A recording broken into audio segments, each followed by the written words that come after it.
Assalamualaikum warahmatullahi wabarakatuh. Tabi pun. Yang terhormat Bapak Adi Chandra, SMMM, selaku dosen pengampu mata kuliah Manajemen Keuangan.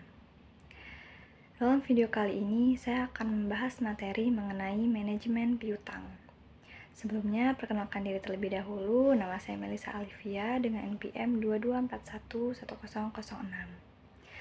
Nah, langsung saja kepada pembahasan kita yang pertama, yaitu mengenai pengertian daripada manajemen piutang. Piutang adalah tagihan kepada pihak lain di masa yang akan datang karena terjadinya transaksi di masa lalu. Piutang juga dapat diartikan sebagai tagihan kepada perorangan atau badan yang timbul dari penjualan barang atau jasa secara kredit. Penjualan kredit tidak segera menghasilkan penerimaan kas, tetapi menimbulkan piutang langganan dan barulah kemudian pada hari jatuhnya terjadi aliran kas masuk atau cash inflows yang berasal dari pengumpulan piutang itu. Kemudian untuk poin selanjutnya yaitu bagian-bagian dari piutang. Secara umum, piutang diklasifikasikan sebagai berikut. Yang pertama itu ada piutang usaha. Transaksi paling umum yang menciptakan piutang adalah penjualan barang dagang atau jasa secara kredit. Piutang dicatat dengan mendebit akun piutang usaha. Piutang usaha atau account receivable semacam ini normalnya diperkirakan akan tertagih dalam periode waktu yang relatif pendek, seperti 30 atau 60 hari. Kemudian yang kedua ada wesel tagih. Wesel tagih atau note receivable adalah jumlah yang terutang bagi pelanggan di saat perusahaan telah menerbitkan surat utang formal. Sepanjang wesel tagih diperkirakan akan tertagih dalam setahun, maka diklasifikasikan dalam neraca sebagai aktiva lancar. Wesel biasanya digunakan untuk periode kredit lebih dari 60 hari. Kemudian yang selanjutnya piutang lain-lain, yaitu biasanya disajikan secara terpisah dalam neraca. Jika piutang ini diharapkan akan tertagih dalam 1 tahun, maka piutang tersebut diklasifikasikan sebagai aktiva lancar. Tetapi jika penagihannya lebih dari 1 tahun, maka aktiva ini akan diklasifikasikan sebagai aktiva tidak lancar dan dilaporkan dengan judul investasi. Piutang lain-lain meliputi piutang bunga, piutang pajak, dan piutang dari pejabat atau karyawan perusahaan. Kemudian poin yang selanjutnya yaitu mengenai faktor-faktor yang mempengaruhi piutang. Di sini terdapat 4 faktor-faktor yang mempengaruhi jumlah piutang menurut Rianto 2001. Faktor-faktor yang mempengaruhi besar kecilnya investasi dalam piutang adalah: yang pertama itu ada volume penjualan kredit. Makin besar proporsi penjualan kredit dari keseluruhan penjualan memperbesar jumlah investasi dalam piutang.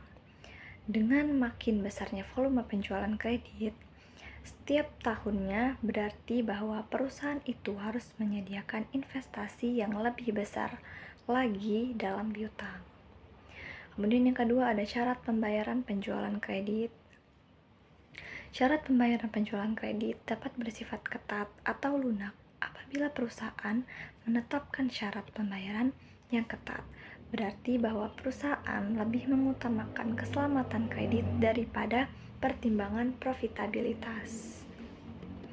Kemudian yang ketiga yaitu ketentuan tentang pembatasan kredit.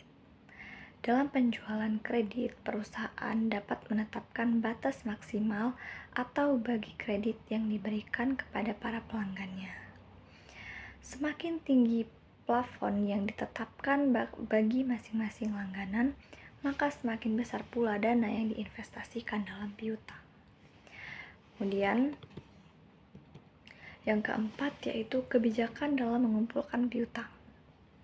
Perusahaan dapat menjalankan kebijakan dalam mengumpulkan piutang secara aktif maupun pasif. Perusahaan yang menjalankan kebijakan ini secara aktif mempunyai pengeluaran yang lebih besar untuk membiayai kegiatan pengumpulan piutang tersebut dibandingkan dengan perusahaan yang menjalankan secara pasif. Dan yang terakhir yaitu kebiasaan membayar dari para pelanggan. Ada sebagian pelanggan yang mempunyai kebiasaan untuk membayar dengan menggunakan kesempatan mendapatkan cash discount, dan ada sebagian pelanggan juga yang tidak menggunakan kesempatan ini. Perbedaannya yaitu cara pembayaran ini tergantung kepada cara penilaian mereka terhadap dana yang lebih menguntungkan antara kedua alternatif itu. Kemudian pada poin selanjutnya yang akan saya bahas yaitu mengenai manfaat daripada manajemen piutang. Yang pertama yaitu meningkatkan profit. Dalam hal ini, melakukan manajemen piutang dapat menambah laba perusahaan. Perusahaan dapat menerima serta menagih piutang dengan pengelolaan dan pengorganisasian yang baik. Piutang yang tertagih nantinya akan terkonversi sebagai kas yang tentunya akan meningkatkan keuntungan suatu bisnis atau usaha. Kemudian mengurangi resiko kecurangan. Salah satu sumber resiko kecurangan berasal dari tidak dilunasinya semua tagihan piutang. Penyebabnya bisa dari kurang selektifnya pihak perusahaan dalam memilih pelanggan, yang mana dalam hal ini pelanggan piutang yang baik, maka Anda bisa menekan. Yang mana dalam hal ini, pelanggan ternyata tidak mampu membayar tagihan. Tetapi, dengan adanya manajemen piutang yang baik, maka Anda bisa menekan resiko kecurangan yang terjadi di dalam penjualan. Kemudian yang terakhir yaitu membantu menghadapi persaingan bisnis.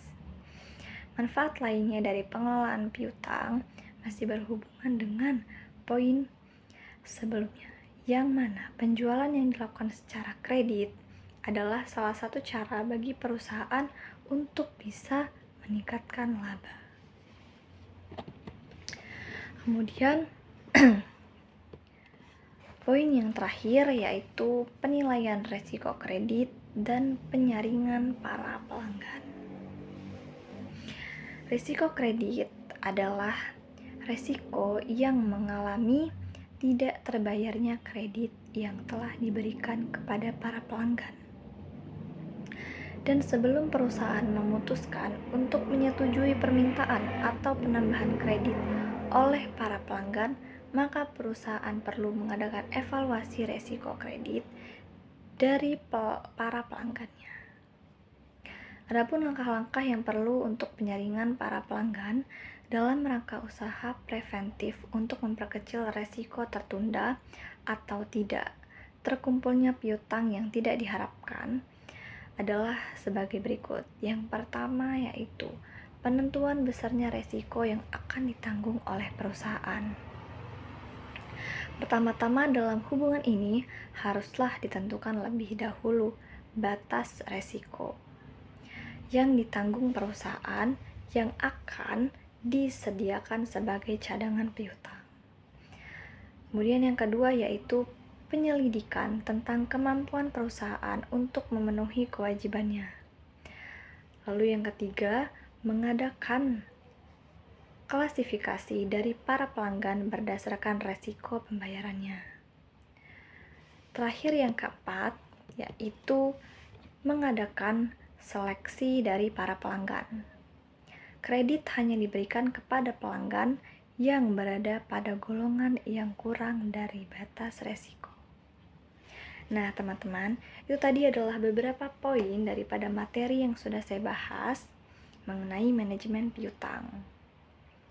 Sekiranya dapat bermanfaat dan dapat dipahami, kurang dan lebihnya saya mohon maaf, saya akhiri. Wassalamualaikum warahmatullahi wabarakatuh.